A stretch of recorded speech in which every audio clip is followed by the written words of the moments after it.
Topic में देखने वाले हैं। महाभारत में भगवान श्री कृष्ण ने पांडवों को 5 बातें बताई जो हमारे इस युग में भी सत्य हो रही है। तो दोस्तों वो 5 बातें क्या है देखते हैं हमारे इस टॉपिक में। दोस्तों इसी तरह रोचक जानकारी देखने के लिए अभी इस चैनल को सब्सक्राइब कर दीजिएगा और देखते हैं हमारा आज का वीडियो। जब 5 पांडवों को वनवास हुआ तब उन्होंने जाने से पहले भगवान श्री कृष्ण से पूछा, भगवान आप हमें जाने से पहले ये बताइए कि भविष्य कैसा होगा। भगवान ने कहा, ठीक है, मैं तुम्हें भविष्य के बारे में बताऊंगा, लेकिन उससे पहले तुम 5 इस जंगल में अलग अलग दिशा में जाओ और तुम्हें जो भी दिखे वो मुझे आकर बताओ। 5 भाई जंगल गए और शाम के वक्त लौट आए। फिर भगवान श्री कृष्ण ने 5 से पूछा, बताओ तुमने क्या देखा। सबसे पहले युधिष्ठिर ने कहा, भगवान मैंने 2 सूंड वाला हाथी देखा जो बहुत ही आश्चर्यजनक था, इसका क्या अर्थ है। इसके जवाब में भगवान ने कहा, युधिष्ठिर भविष्य में ऐसे लोगों का राज होगा जो बोलेंगे कुछ और लेकिन करेंगे कुछ और, उनके मन में कुछ और होगा लेकिन उनके कर्म में कुछ और ही होगा।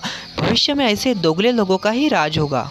अर्जुन ने कहा, भगवान मैंने जंगल में एक ऐसा पक्षी देखा जिसके शरीर पर वेद के श्लोक लिखे हुए थे लेकिन वो मुर्दे का मांस खा रहा था, इसका क्या अर्थ है।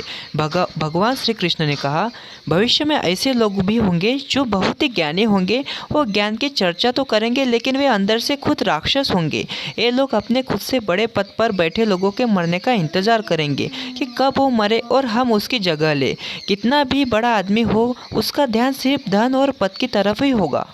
भीम ने भगवान श्री कृष्ण से कहा, भगवान मैंने जंगल में ऐसा एक गाय देखी जो बछड़े को इतनी चाट रही थी कि उस बछड़े के शरीर से खून निकल रहा था, इसका क्या अर्थ है। तब भगवान श्री कृष्ण ने कहा, भविष्य में माँ की ममता इतनी बढ़ जाएंगी कि उसे अपने बच्चे के सही गलत का अंदाज़ा भी नहीं होगा। माँ को लगेगा कि मैं अपने बच्चे से प्यार करती हूँ इसलिए मैं उसका लाड करती हूँ, लेकिन इसी लाड प्यार की वजह से बच्चे का भविष्य बर्बाद हो जाएगा। फिर सहदेव ने भगवान श्री कृष्ण से कहा, भगवान मैंने देखा कि 4-5 भरे हुए कुएं के बीच में एक गहरा कुआं खाली है, इसका क्या अर्थ है। भगवान श्री कृष्ण ने कहा, भविष्य में ऐसे लोग होंगे जो अपने शौक पूरे करने के लिए बहुत से पैसे बर्बाद कर देंगे लेकिन उनके पड़ोस में कोई भूखा मर रहा होगा उसकी मदद नहीं करेंगे। उनका अपना ही सगा गरीबी से मर रहा होगा लेकिन लोगों को कोई फर्क ही नहीं पड़ेगा।